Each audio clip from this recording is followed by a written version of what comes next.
지난 3월 1일은 3.1운동 104주년 기념일이었습니다. 104년 전 1919년 3월 1일의 모습이 어떠하였을까? 당시 평양의 만세운동을 지켜본 미국인 선교사님들의 생생한 기록이 최근 확인이 되었습니다. 그 기록을 여러분과 함께 나누고자 합니다. 제목은 조선 독립운동 총평입니다. 3월 1일 토요일 기록은 이러합니다. 이 나라 역사에서 기억에 남을 날이다 라고 시작합니다. 우리는 무슨 일이 일어나는지 직접 보기로 했다. 우리는 안뜰에 사람이 가득 찬 걸 발견했고 3,000명으로 추정하였다. 이 안뜰은 평양 장대현 교회, 1907년 부흥운동의 중심이었던 평양 장대현 교회 옆에 있는 미션 스쿨 숭덕학교를 가리킵니다. 김선두 목사가 말씀을 전한 뒤 베드로전서 3장 13절부터 17절, 로마서 9장 3절을 읽었다. 그 뒤에 정일선 씨가 단에 올라 독립선언서를 읽기 시작하였다. 그 뒤 시민들이 발언하였다. 그들은 주어진 지시를 따르고 당국에 저항하거나 일본인을 공격해서는 안 된다고 말하였다. 몇몇 사람이 작은 한국 태극기를 나누어 주었다. 군중은 태극기를 흔들고 만세를 부르며 거리로 나갔다. 이것이 104년 전 선교사님들이 목격한 평양에서 3.1운동의 모습입니다. 3월 1일 토요일이었고 그 다음 날이 3월 2일 주일이었습니다. 3월 2일의 기록입니다. 어젯밤 자정쯤 경찰서에 불려갔던 마페 선교사가 오늘 예배가 허용되지 않는다고 전하였다. 강규찬 목사가 오늘 아침 6시쯤에 체포되었다는 소식을 들었다. 이후에 다른 사람들도 모두 체포되었다는 것을 알았다. 하지만 내일 또 모임이 있을 것이고 내일 매일매일 계속될 것이란 소문이 돌았다. 한국인들은 계속 지도자가 체포될 것이고 감옥에 더 이상 공간이 없을 때까지 체포될 것이라고 말하였다 라고 선교사님들이 3.1운동의 당시의 그 모습들을 생생하게 기록한 것이 최근 확인되었습니다. 이 기록을 통하여 1104년 전 3.1운동에 한국교회가 적극 참여했음을 보게 됩니다. 그로 말미암아 목사님들, 성도들이 체포되었고 일제에 의하여 교회는 예배를 드릴 수도 없는 상황이 되었습니다. 3.1운동 당시 한국교회는 지금보다 훨씬 적은 숫자였습니다. 하지만 한국교회 신앙의 선진들은 일제 식민지 치하 어두운 현실 가운데도 목숨을 걸고 시대의 어둠을 밝히는 횃불로 살았음을 우리가 보게 됩니다. 오늘 본문 요한복음 8장 12절 말씀에서 예수님은 자신에 대해서 뭐라고 말씀하십니까? 나는 세상의 빛이다고 말씀하십니다. 같이 볼까요? 나는 세상의 빛이다. 누가 말씀하셨나요? 예수님께서 나는 세상의 빛이라고 말씀하십니다. 요한복음에 나오는 7가지 예수님의 자기 계시 에고 에이미, 첫 번째 말씀은 어떤 말씀이었습니까? 나는 생명의 떡이다 말씀하셨고 오늘 본문에서 예수님은 두 번째로 나는 무엇이다? 세상의 빛이라고 말씀하십니다. 나는 세상의 빛이니 나를 따르는 자는 어디에 다니지 않고 어둠에 다니지 않고 무엇을 얻으리라? 생명의 빛을 얻으리라. 아멘. 예수님은 세상의 빛으로 이 땅에 오셨습니다. 그리고 말씀하십니다. 나를 따르라. 우리에게 말씀하십니다. 세상의 빛이신 예수님을 따라갈 때 우리는 더 이상 어둠에 다니지 않습니다. 어둠에 다닌다는 것은 죄 가운데 사는 것이고 어두운 죄 가운데 넘어지는 것입니다. 그러나 세상의 빛이신 예수님을 따르는 자는 마침내 생명의 빛을 얻으리라 예수님께서 말씀하십니다. 생명의 빛이 무엇입니까? 꺼지지 않는 영원한 빛을 가리킵니다. 생명의 빛은 바로 예수 그리스도를 믿는 자들이 가게 될 영원한 천국, 천국의 빛을 가리키는 것입니다. 많은 사람들이 세상을 살면서 미래를 바라보지 못하고 과거에 매여 살고 있습니다. 과거의 아픈 기억에서 헤어나오지 못하고 과거에 매여 살고 있습니다. 안타까운 것은 그 과거 때문에 현재와 미래를 놓쳐 버린다는 것입니다. 2000년 7월 30일, 지금부터 23년 전이죠. 혈중 알코올 농도 0.35%의 많지 않은 음주 운전자가 교통사고를 내었습니다.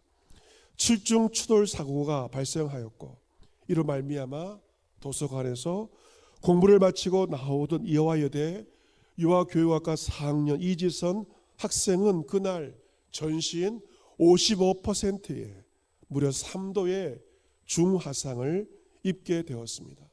지금까지 40번이 넘는 수술을 하면서 살아왔습니다. 그런데 그 사고가 난 지 23년 만에 23살의 사고를 당하였는데 23년 만에 이지선 학생은 이지선 교수가 되어서 봉한동대 교수를 하다가 모교 이화여대 사회복지학과 교수로 모교에서 강의를 하게 되었습니다.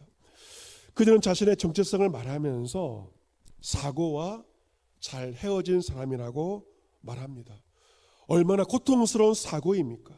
그런데 사고 후 2년쯤 지나자 사고를 당한 피해자로만 자신을 규정하고 싶지 않았다고 합니다. 물론 피해를 본 건 팩트이지만 피해자로만 살고 싶지는 않았습니다. 그때부터 사고를 만났다라고 그렇게 표현을 하였습니다.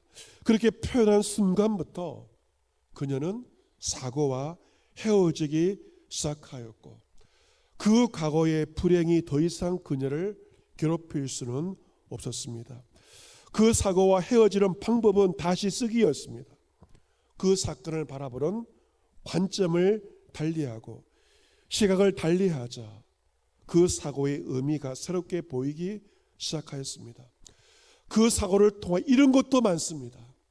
하지만 얻은 것도 많았기 때문에 그 사고와 그 과거의 기억과 멀어질 수가 있었습니다. 그들은 말합니다. 우리에게 불행이 찾아오도 다음 시간을 잘 살기 위한 열망이 있고 기대가 있다면 우리 얼마든지 다시 시작할 수 있다라고 말합니다. 여러분, 그리스도인들은 과거에 매여 사는 자가 아닙니다. 불행이 찾아온다 하더라도 이지선 교수처럼 희망찬 미래를 기대하며 열망과 기대 가운데 사는 자들입니다. 예수 그리스도의 재림을 기대하며 찬란히 빛나는 천국의 영광을 바라보며 현재를 소망 가운데 사는 사람들이 바로 그리스도인들입니다. 여러분, 우리가 가게 될 천국이 어떤 곳일까요? 천국은 바로 빛의 나라 그리고 사랑의 나라입니다. 찬송가의 가사 후렴구에 보시면 내 주여 내 맘 붙드사 그곳에 있게 하소서. 그곳은 빛과 사랑이 언제나 넘치옵니다. 그 가사처럼 천국은 빛으로 넘치며 사랑으로 넘치는 그 나라를 우리는 소망하면서 살고 있습니다. 사도 요한은 천국의 환상을 보고 요한계시록에 이렇게 기록을 하였습니다. 성 안에서 내가 성전을 보지 못하였으니 이는 주 하나님 곧 전능하신 이와 및 어린 양이 그 성전이심이라. 우리가 이 땅에 살 때는 성전에 모여 예배드리지만 하늘의 거룩한 성 새 예루살렘에서는 전능하신 하나님과 어린 양 예수 그리스도가 친히 성전이 되신다는 것입니다. 그 성은 해나 달의 비침이 쓸데가 없습니다. 왜냐하면 하나님의 영광이 비추고 어린 양이 그 등불이 되기 때문에 그렇습니다. 여러분, 사도 요한이 실제로 보았던 그 천국은 해와 달이 아닌 신령한 빛으로 충만한 곳이었습니다. 우리는 그 미래에 우리가 들어가게 될 천국을 소망하면서, 미래를 소망하면서 그 소망 가운데 현재를 사는 자들입니다. 에베소서 5장 8절 이하에서 사도 바울은 그리스도인의 이전과 이후에 대해서 이렇게 말합니다. 내가 전에는 어둠이었더니 이제는 주 안에서 빛이라, 빛의 자녀들처럼 행하라 라고 우리에게 말합니다. 우리는 예수를 믿기 이전의 모습대로 살아서는 결코 안 될 것입니다. 이전의 모습, 어둠의 자식이 아니라 이제는 빛의 자녀들로 사는 것입니다. 주 안에서 주님이 나의 빛이 되기에 빛의 자녀들로 행하는 것입니다. 빛의 열매가 무엇입니까? 착함, 의로움, 그리고 진실함. 이러한 착함과 의로움과 진실함의 열매를 맺으면서 우리는 빛의 자녀로 살아가는 것이죠. 바울은 또 로마서 13장 11절에도 내가 이 시기를 알거니와 자다가 깰 때가 벌써 되었다라고 시기에 대하여 말합니다. 이 시기가 어떤 시기인가? 바로 자다가 깰 때가 되었습니다. 내일 3월 6일은 절기상 경칩절기입니다. 이 경칩은 땅속에 들어가서 동면을 하던 이 동물들이 깨어나는 시기입니다. 꿈틀거리기 시작합니다. 개구리도 깨어나는 시기입니다. 봄의 따뜻한 기온에 겨우내 잠자던 동물들이 깨어나는 것처럼 이제 그리스도인들이 영적인 잠에서 깰 때가 벌써 되었습니다. 아직도 영적인 잠에 빠져 있다면 여러분이 깨어나셔야 되고 그리고 일어나셔야 됩니다. 여러분, 깨어 있는다는 것은 잠을 안 자는 것이 아닙니다. 깨어 있다는 것은 바로 기도하는 것이 바로 깨어 있는 것입니다. 예수님은 누가복음 21장 종말 설교에서 결론적으로 말씀하셨죠. 너는 스스로 조심하라. 그렇지 않으면 방탕함과 술 취함과 생활의 염려로 마음이 둔하여지고 뜻밖의 그날의 덕과 같이 너에게 임하리라. 너희는 장차올 모든 일을 능히 피하고 인자 앞에 서도록 항상 기도하며 깨어 있으라고 말씀하셨습니다. 여러분, 말세의 징조가 있지 않습니까? 기근이 있습니다. 그리고 지진이 발생합니다. 전쟁이 일어나고 있습니다. 이 말세의 징조입니다. 이 모든 일을 피하고 인자 앞에 서기 위해서 우리 어떻게 해야 될 것인가? 주님 말씀하십니다. 항상 기도하며 깨어 있어야만 이 모든 일을 피하고 인자 앞에 설 수 있다 말씀하십니다. 여러분이 아직도 방탕함 가운데 술에 취하여 생활의 염려 가운데 무엇을 먹고 살아야 되지 염려하며 살고 있지 않습니까? 그 방탕함과 술 취함과 염려 때문에 여러분의 마음이 민감함을 잃어버리고 마음이 둔해진 채 살고 있지 않습니까? 주님 말씀하십니다. 항상 기도하며 깨어 있어야 된다. 그래야만 살 수 있다는 것입니다. 여러분, 성경을 보시면 기도에 붙는 단어가 어떤 단어들입니까? 항상입니다. 항상 기도하리라. 그리고 늘 깨어 기도하리라. 쉬지 말고 기도하라. 기도에 붙는 단어들은 항상과 늘과 쉬지 말고입니다. 흔히 기도를 영혼의 호흡에 비유하지 않습니까? 호흡은요 늘 쉬는 것입니다. 사람이 죽는 것이 어려운 것이 아닙니다. 숨 못 쉬면 죽는 거예요. 숨 못 쉬면 호흡하지 못하면 죽는 겁니다. 어제 숨을 쉬었다 오늘 숨을 안 쉬면 죽는 거죠. 왕년에 기도하였다 의미 없는 말입니다. 지금 기도하는 것입니다. 깨어 기도하는 것. 영적인 잠에서 깨어 새벽을 깨우는 자가 자신도 살고 시대의 어둠을 깨울 수 있습니다. 로마서 13장 12절에도 밤이 깊고 낮이 가까웠으니 어둠의 일을 벗고 빛의 갑옷을 입자라고 말씀합니다. 우리가 벗을 옷이 있죠. 어떤 옷입니까? 어둠의 일들인데요. 그 어둠의 일들은 방탕함, 술 취함, 음란, 호색, 다툼, 시기, 이것이 어둠의 일들입니다. 우리가 방탕하거나 술 취하지 말며 음란하거나 호색하지 말고 다투거나 시기하지 않는 것이 어둠의 일을 벗는 것입니다. 그리고 벗어야 할 것이 어둠의 일이란 무엇을 입어야 할 것인가? 빛의 갑옷을 입는 것입니다. 낮에와 같이 단정히 행하는 것이죠. 옷도 단정하게, 행실도 단정히 행하는 것입니다. 오직 주 예수 그리스도로 옷을 입고 정력을 위하여 육신의 일을 도모하지 말아라 라고 말씀합니다. 여러분, 예수로 옷 입는다. 이 옷은 바로 자신의 정체성을 의미합니다. 군복을 입는다. 내가 군인임을 말합니다. 의사가 가운을 입고요, 판사가 법복을 입고 성가대원들은 이 가운을 입는 것은 성가대원의 정체성을 말하고 있습니다. 그리스도로 옷을 입는다. 내가 그리스도의 사람으로 세상을 사는 것입니다. 정력을 위하여 사는 것이 아니라 그리스도인으로 사는 것입니다. 그리스도의 뜻대로 그리스도를 기쁘시게 하기 위하여 거룩하고 단정하게 살아가는 것. 나의 정체성이 무엇인가? 어둠이 아니라 나는 빛이다. 이것이 나의 정체성입니다. 같이 보겠습니다. 나는 어둠이 아니고 빛이다. 아멘. 어둠의 자식이 아니라 나는 빛의 자녀로 살아가는 것입니다. 이제 봄의 기운 느끼게 됩니다. 지금 어떤 시즌입니까? 이제 겨울 옷을 정리하고 봄옷을 준비해야 할 때입니다. 정리해야 할 주간입니다. 여러분, 옷을 정리하면서, 이불을 정리하면서 이제 여러분의 삶도 정리하시고 정돈하셔야 됩니다. 대신방 기간입니다.